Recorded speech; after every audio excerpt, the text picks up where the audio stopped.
అందరికీ నమస్కారం అండి. ఒక కుటుంబము అంటే అందులో ఎంతమంది కుటుంబ సభ్యులు ఉంటారో అందరూ కలిపితే ఒక్క కుటుంబం. అంటే అన్నదమ్ములు కావచ్చు, అత్తమామలు కావచ్చు, తర్వాత బావలు, ఆడపడుచులు, వదినలు, తమ్ముళ్ళు అందరు కలిపితే ఒక కుటుంబం కదా. ఆ కుటుంబములో పూర్వీకులు సంపాదించిన ఆస్తి అంటే తల్లిదండ్రులు కావచ్చు, తర్వాత వాళ్ళ పూర్వీకులు సంపాదించిన ఆస్తిని చాలా జాగ్రత్తగా కాపాడుకుంటూ ఎంతో కష్టపడి ఆ ఆస్తులు కాపాడుకోవాలన్నా కూడా చాలా జాగ్రత్తలు పాటించాల్సి ఉంటుంది. ఆస్తులు అనగానే మనకు ముందుగా ఆస్తుల్లాగానే ఉంటాయండి, కానీ కుటుంబ సభ్యుల్లో మాత్రం విభేదాలు అనేది వస్తూ ఉంటాయి.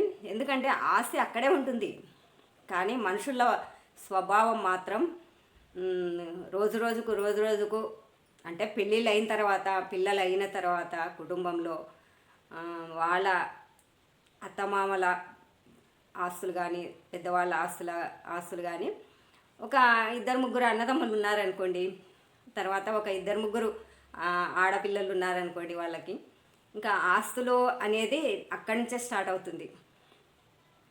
పిల్లలు ఎలా పెరిగి పెద్దగా వాళ్ళ కుటుంబాలని ఎలా పోషించుకోవాలనో అని అది మర్చిపోయి ఉన్న ఆస్తుల మీద వాళ్ళ చూపు పడుతుంది. ఎందుకంటే ఎటు పోతుందో ఆస్తి, ఏమవుతుందో అనేది ఒక్కటే వాళ్ళ మనసులో ఉంటుంది. అది కాపాడుకోవాలంటే కూడా తల ప్రాణం తోకకు వస్తుందండి. ఎందుకంటే ఇంట్లో అంత జనాభా ఉన్నప్పుడు కుటుంబం కోసము ఆస్తులు అమ్ముకోవాల్సిన స్థితి కూడా వస్తుంది. ఎందుకంటే మనకు సంపాదించే ఆదాయం లేనప్పుడు మరి ఇంకా ఆస్తుల మీదనే ఆధారపడి ఉంటుంది.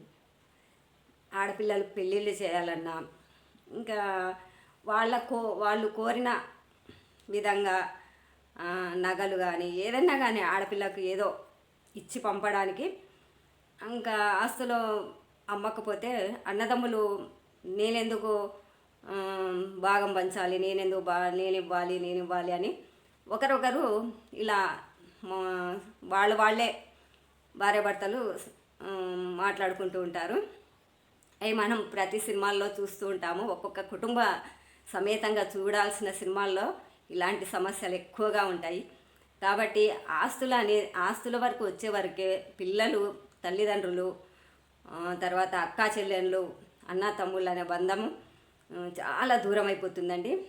ఎందుకంటే ఆస్తి అనేది పంపకాలకు వచ్చే వరకు ఎవరికి ఎంత వస్తుంది, ఎవరికి ఎన్ని అప్పులు వస్తున్నాయి, అప్పుడు మన ఆస్తులు ఒక్కటే కాదండి, అప్పులు కూడా చేయవలసి వస్తుంది ఒక్కొక్క టైంలో. చెప్పాను కదా, ఆడపిల్లల పెళ్ళిళ్ళు చేయాలంటే ఆస్తులు మన ఉద్యోగపరంగా అందరూ సహాయం చేసుకొని ఆ కార్యక్రమం అవగొడితే సరే, కానీ లేకపోతే ఆస్తులు అమ్మవలసిందే. ఆస్తులు ఏదో రకంగా అమ్మాయినైతే అత్తగారింటికి పంపించవలసిందే. అట్లా అని కోరిన కోరికలు తీర్చాలంటే, కొండంత కోరికలు తీర్చాలంటే కుదరని పని కదా. కాబట్టి అన్నదమ్ముల్లో భేదాలు వస్తుంటాయి. ఒక ఇంటికి ఇచ్చే ఆడపిల్లకు ఎందుకు ఆస్తిలో భాగం ఎందుకు ఇవ్వాలి అనే సమస్య అక్కడి నుంచే మొదలవుతుందండి. అయితే ఇంట్లో వాళ్ళు అన్నదమ్ములు పెరిగి పెద్దగా వాళ్ళ చదువులు, వాళ్ళ పెళ్ళిళ్ళు, వాళ్ళ ఉద్యోగాలు వచ్చేంత వరకు తల్లిదండ్రులే పోషించాలి కదండి. ఆ ఆస్తుల నుంచే కదా వాళ్ళు కూడా ఎలాగైనా ఆదాయం బట్టి చదివించిన ఉద్యోగం కోసము కష్టపడ్డ తల్లిదండ్రుల బాధ్యతనే ఉంటుంది. అవన్నీ వదిలిపెట్టేసి ఆడపిల్లలకి ఇచ్చే దగ్గర మాత్రం బాగా గట్టిగా పట్టుకుంటారండి. ఎందుకంటే ఆడపిల్లలకు ఇచ్చేస్తే వెళ్ళిపోతారు కదా, ఆస్తులన్నీ మాయే కదా అనే భావనతోటి చాలామంది ఇళ్లలో కొన్ని ఘర్షణలు అయితే చాలా జరుగుతూ ఉంటాయి.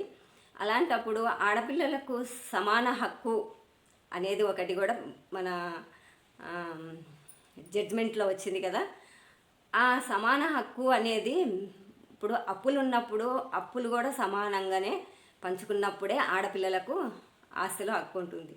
చూడండి, అన్ని అప్పులు చేసి అన్ని కష్టాలు పడి చదివించుకొని పెద్ద చేసి ఒక ఇంటికి ఇస్తున్నారంటే ఏదో కొద్దిగా ఆడపిల్లలు తల్లిదండ్రులు ఉన్నంతసేపే అన్నట్టుగా, ఆ తర్వాత అన్నతమ్ములు చూస్తారో లేదో అనే భావనతో ఆడపిల్లలకు పసుపు కుంకుమ కింద ఏదన్నా ఉన్న ఆస్తి, అది పొలం కావచ్చు, ఇల్లు రూపంలో కావచ్చు, నగల రూపంలో కావచ్చు, ఇలా ఆడపిల్లలకైతే ఇచ్చి వాళ్ళను తృప్తిపరుస్తూ ఉంటారు. అలాంటిది సమాన హక్కు అనే వచ్చేవరకే కొద్దిగా ఇబ్బందిగా కుటుంబంలో భేదాలు వస్తూ ఉంటాయి. అలాంటివి మన అప్పులు ఎన్నైనాయో ఆడపిల్లలు అప్పులు తీర్చే విధంగా ఉంటే సమాన హక్కు అనుకుంటే బాగుంటుందేమో అనిపిస్తుంది నాకు. ఎందుకంటే చేసిన అప్పులన్నీ సమానంగా ఇద్దరి ఆడపిల్లలకు మగపిల్లలకు కలిసే వాళ్ళు తల్లిదండ్రులు అనేది అప్పులు తెచ్చినా ఏదైనా పొలాలు ఏదైనా ఉన్నా కూడా మనకు డబ్బు కావాలన్నప్పుడు ఏదో రూపకంగా మనకు సహాయం కావాలి అన్నప్పుడు అలాంటప్పుడు అప్పు రాకపోతే తప్పదు. అలాగని ఆడపిల్లలకు ఇచ్చి పంపడము సమాన హక్కు అనడము, ఆస్తిలో తర్వాత ఉన్న అప్పుల్లో కూడా భాగాలు పంచుకుంటే సమాన హక్కు పంచడానికైతే ఏమీ ఇబ్బందిగా ఉండదు కదా. మీకు ఈ వీడియో మీకు నచ్చినట్లయితే, ప్రతి ఇంట్లో ఉండే సమస్యనేనండి, ఎంతో కష్టపడి ఎంతో మన పెద్దలు ఇచ్చిన ఆస్తులు కూడబెట్టుకొని దాన్ని జాగ్రత్తగా కాపాడుకొని తర్వాత తరాలకు కూడా మనము ఆ ఆస్తిని వరంగా ఇవ్వడానికి మనం ముందుకు రావాలే కానీ ఆస్తులు అమ్ముకొని బాధలు పడవద్దని నేను ఒకటే మాట చెప్తున్నాను. ప్రతి ఒక్కరికి ఈ విషయం తెలిసే ఉంటుంది, కాకపోతే నేను చెప్పే విధంగా కూడా మీకు నచ్చుతుందని కోరుకుంటున్నాను.